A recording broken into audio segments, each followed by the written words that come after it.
May katanungan po dito kung ano daw po ang kaugnayan ng H. pylori infection sa GERD or acid reflux. Ang H. pylori, ito isang uri ng bakterya na infected yung ating tiyan. Yung common cause po ng peptic ulcer ay yung lining ng stomach at saka yung first part ng ating small intestine, yung duodenum. Ang H. pylori na bakterya nagiging sanhi ng gastritis. Mamamaga yung ating stomach lining. Kaya kung nakakaranas po kayo ng sakit ng tiyan, nagduduwal kayo, nagsusuka, may heartburn ka, bloated ka, at nangangayayat ka, maring ito yung mga simptoma na dapat mong ipasuri sa doktor at matest ka ng H. pylori infection. Ang H. pylori infection po, ito ay ginagamot ng antibiotic. Ito ay combination ng 2 or 3 antibiotic. Mga 2 weeks yan. Pagka maraming tao na naku-cure sila dito sa ganit pag na-complete yung treatment. Halimbawa, hindi ka gumaling after first round ng treatment na 2 weeks, maaring magkaroon ka ng second round ng antibiotic. Maraming cases po ng H. pylori infection ay resistant sila sa antibiotic. Ibig sabihin, walang epekto yung antibiotic sa kanila. Kaya yung doktor, magpe-prescribe na naman siya ng ibang antibiotic para maano yung, kasi nga yung unang binigay, ang H. pylori infection, naging resistant siya dun sa antibiotic na yun. Hindi niya matalo yung bakterya ng antibiotic na binigay sa kanya. Kaya ang doktor, magpe-prescribe siya ulit, mag-start siya ulit, i-stop niya yung dating antibiotic. Ngayon, another set ng antibiotic ang ibibigay sa kanya para ma-prevent yung H. pylori infection. Ngayon, ang bukod dun sa antibiotic, hanggang third round yun no? Hindi pwedeng, first round, hindi ka gumaling, huwag kang mag-stop doon. Balik ka ulit sa doktor, bibigyan ka ng second round ng antibiotic. Hindi ka pa rin gumaling, hanggang third round ng pagreseta ng antibiotic sa iyo. Pero para ma-prevent ang H. pylori, hugasan mo yung kamay mo lagi. Lalo na pagka mayroon kang hinawakang alaga mong aso o pusa o ibon, o kaya pagkatapos mong ginamit yung toilet. At iwasan mong kumain ng mga mag-share ka ng utensils, cups, or glasses sa iba. At i-brush mo yung ngipin mo daily. At lutuin mong mabuti yung pagkain mo. Maring doon sa uncooked o hindi masyadong nalutong pagkain, merong H. pylori bacteria doon. At gawin mo, lutuin mong mabuti yung pagkain mo. Iwasan mo yung mga kilawin or half-cook. Kailangan pag kumain ka ng meat, well done. At saka iinom ka ng tubig, yung bottled water, lalo na nagta-travel ka sa developing countries. Pag meron kang H. pylori infection, dapat sundin mo yung instruction ng doktor. Meron kang proper treatment para yung H. pylori infection mo, gumaling ka. Alam mo, ang possible connection ng H. pylori sa GERD, kasi pagka meron kang H. pylori infection, damage yung lining ng stomach mo at esophagus. At very sensitive ka sa acid. Kasi pagka meron kang GERD, yung acid dun sa tiyan, bumabalik paitaas. Dahil nga meron kang inflammation o damage yung lining ng stomach mo, dahil sa H. pylori bacteria, sensitive ka doon. Kaya yung H. pylori bacteria nabubuhay sa ating tiyan. Nagiging sanhi ito ng pamamaga ng stomach lining. Nagiging dahilan ng gastritis. Kaya yung gastritis sa stomach ay ito po yung pag meron ka, ang tiyan mo, yung muscle ng tiyan mo, hindi nagko-contract normally 'pag meron kang, H. pylori infection. Kaya dahil po meron kang ang muscle ng tiyan mo hindi nagko-contract normally dahil nga sa damage dahil doon sa H. pylori, mabagal ang movement ng pagkain sa ating digestive tract. So, 'pag mabagal ang galaw ng pagkain do'n sa ating digestive tract, tumataas po yung acid, nagba-back up sa esophagus. Kaya yun ang connection ng H. pylori infection sa GERD. Kasi ang H. pylori infection po ay nakakapagpahina ng pintuan pagitan ng esophagus at ng ating tiyan.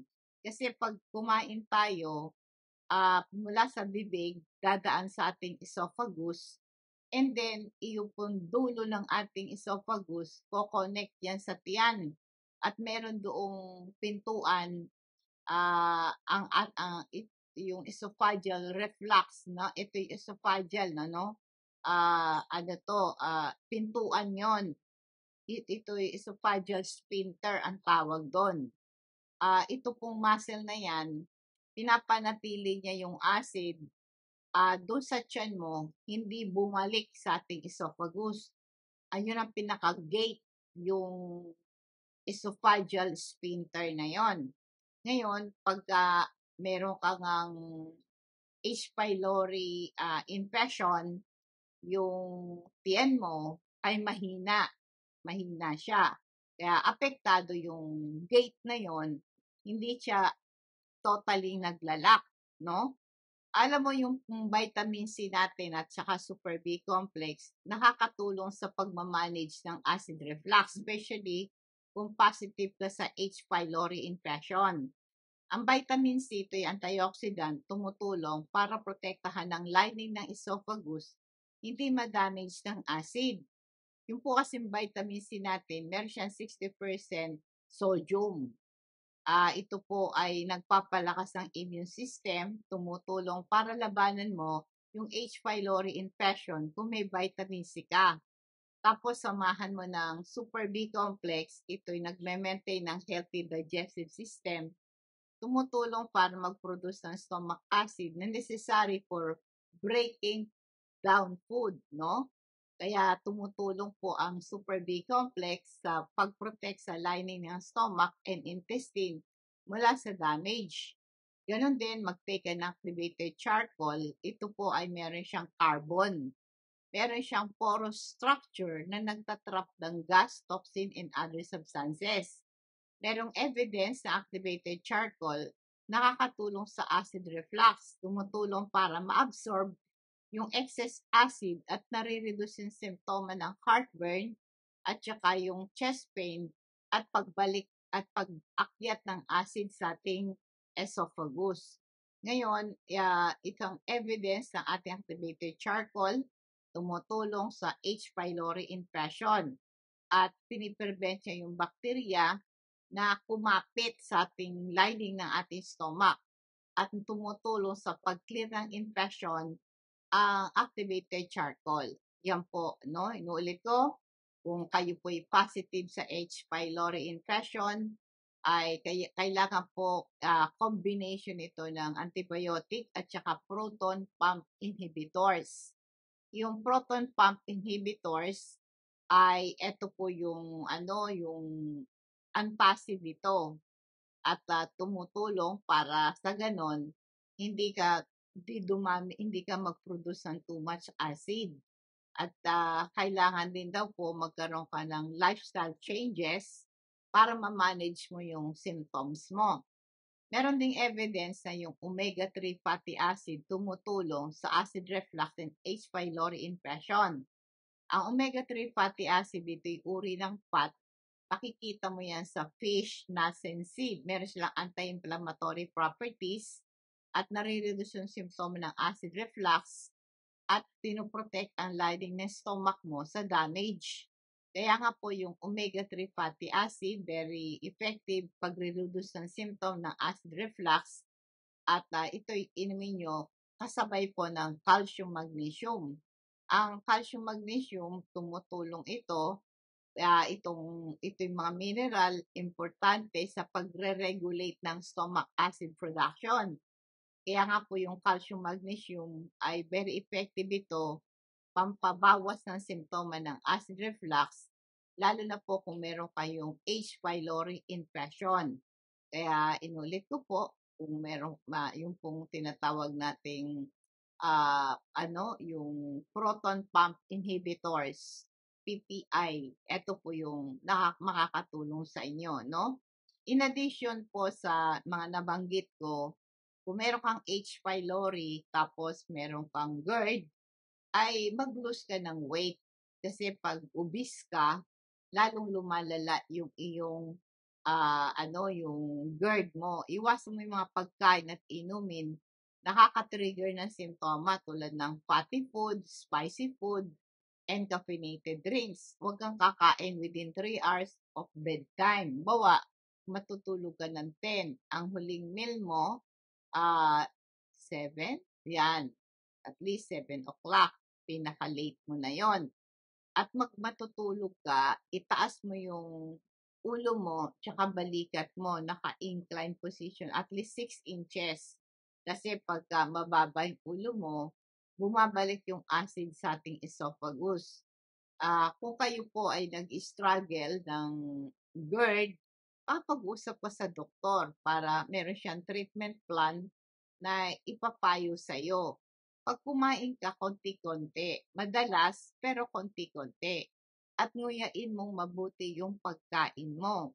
Kasi pagka hindi mo masyadong nginunguya, ay hirap na yung ang muscle ng tiyan mo ay mahina dahil nga po dun sa gastritis dulot ng H. pylori infection, yung bacteria na yon, mahina ang galaw ng tiyan mo. Tapos hindi mo pang hinunguyang mabuti yung pagkain mo, lalong matitrigger yung GERD mo. Huwag kang hihiga after eating. Importante, iwasan mo yung humiga ka pagka meron kang stomach ulcer. Dahil pag humiga ka, ang acid mo sa tiyan, magbaback up yan sa esophagus, nairita yung ulcer, nagkukos ng pain. The best thing to do after eating, pwede kang umupo at least 30 minutes para bigyan mo ng time ang tiyan mo, madigest yung pagkain mo, para maiwas yung stomach acid na umakyat sa esophagus mo. And then, pag hihiga ka na, try na humiga ka sa left side. Kasi yung stomach natin, located on the left side of your body. Kaya pag humiga ka sa left side mo, makakatulong para yung stomach acid mo hindi bumalik hindi mag-backing up, no? Iwasan mo rin yung magsuot ng very tight clothing around your waist, no? Iwasan mo yon. Huwag kang maninigarilyo or uminom ng alak. Ito po yung mga guidance na pwede mong sundin para sa iyong acid reflux. Tsaka kailangan pwede kayong kumain ng, halimbawa kung kakain ka ng bread, i-toast mo. Pag kumain ka ng banana, ay maganda to sa acid reflux, no? Minom ka ng tubig as much as possible. Meron kang 8 to 10 glasses of water sa isang araw kasi yung tubig na iniinom natin, nakaka-wash out ito ng excess acid at naitutulak mo yung pagkain doon sa tiyan mo. Tsaka pwede po kayong mag-yogurt. Ito po merong probiotic, mga buhay na bakterya, nakakatulong para ma-improve ang kalusugan ng ating bituka. Pwede kayong uminom ng ginger tea. Ito may anti-inflammatory, anti-acid properties, no? At saka pwede po kayong kumain ng banana. Ito yung mayaman sa potassium, tumutulong para ma-neutralize yung stomach acid. Kaya po yung saging, nag-neutralize yung acid mo dyan nang pakain ka ng saging. Yung kanin, maglugaw ka. Very low in fat and acid yan. Magandang kainin ito kapag meron kang H. pylori at meron kang itong GERD, no? Inulit ko po, pumunta ka sa isang registered dietitian at kumuha ka ng personalized recommendation kung anong dapat mong kainin. Ang ating pong crystal oil, ito'y concentrated plant extract. Nakakatulong para ma-reduce ang anxiety, nagpo-promote ito ng relaxation. Nakakabawas ng pain and inflammation sa arthritis and muscular pain. Ikuskus mo lang yan. Ma-improve yung sleep quality mo, marirelieve yung headache mo. Ang pagmasakit ang ulo ko, lalo pagka nagbabiyahe, pag nahilo ko, inaamoy ko, pag masakit ang ulo ko, pinapahid ko yan sa batok at saka sa ulo ko. Pag naninikip ang dibdib ko, nahaplas ko lang sa dibdib ko, tapos pag masakit ang tiyan ko, kinakabag ako, pada ako natunawan, digay ako ng digay, hinahaplas ko yung crystal oil na yan. Maganda yan sa mga shoulder pain, mga napasot, nauntog para hindi lumaki yung bukol. May pampakalmanting epekto ito sa tiyan, nakaka-relieve ng kabag, bloating, stomach cramps, nakaka-relieve po ito ng pagsusuka. Kung kakagating ka ng lamok, hindi ka kakagatin, ayaw ng lamok yung amoy na yon. At kung makati yung pinagkagatan ng anumang klase ng insekto, ipahiran nyo lang po ng ating crystal oil, mawawala yan. Appreciate ko po kung kayo'y mag-subscribe sa aking YouTube channel, Rose Alfonso. Please subscribe para i-click nyo lang po yung bell para ma-update kayo sa aking health topics for the day. Ganon din po sa aking Facebook page, official Facebook page, Patnubay sa Kalusugan. Pakiclick lang yung follow, like, and share. Meron po akong TikTok, meron akong Rear. Pwede kayong manood doon. I-follow nyo din ako doon. I-like nyo, at saka pwede po maganda. Bigyan nyo ako ng star. Diba? Ngayon, kung nice nyo po magpa-deliver ng mga health products natin, i-chat nyo lang ako, i-private message nyo ako sa aking Facebook page, Patnubay sa Kalusugan. Sabihin nyo kung ano yung order nyo. At sabihin nyo lang yung pangalan, address, at cellphone number. I-deliver po ng LBC sa inyo. Cash on delivery. I-charge po sa inyo ang shipping fee. Dadako tayo sa ating food for thoughts bilang pagwawakas. Sabi po sa Psalms 28 verse 7, ang Panginoon ang aking kalakasan at ang aking kalasag. Ang aking puso'y tumitiwala sa Kanya at ako'y nasaklolohan, kaya't ang aking puso ay nagagalak na mainam at aking pupurihin siya sa aking awit. The Lord is my strength and my shield. In Him my heart trusts and I'm helped. Therefore, my heart exalts and with my song I will praise Him. Ito pong Psalms 28 na ito, no? Itong 28 verse 7, ito po ay collection of songs and poems ginagamit for worship and praise. Ang psalmist ay express niya ni David ang pagtitiwala niya sa Diyos at kanya pong ini-enjoy ang tulong ng Panginoon. Kaya sinasabi niya, God is my strength and my shield at ako'y nakadepende sa tulong niya. Kaya nga po maraming mga tao na kung meron po tayong buhay na pananampalataya, ang verse na ito, isang powerful, inspiring verse, isang nag-offer ng comfort and hope doon sa mga nag-struggle sa kanilang problema. Magandang gabi po, nawa pong pagpapala, patubay ng Diyos sumatin, and God bless us all.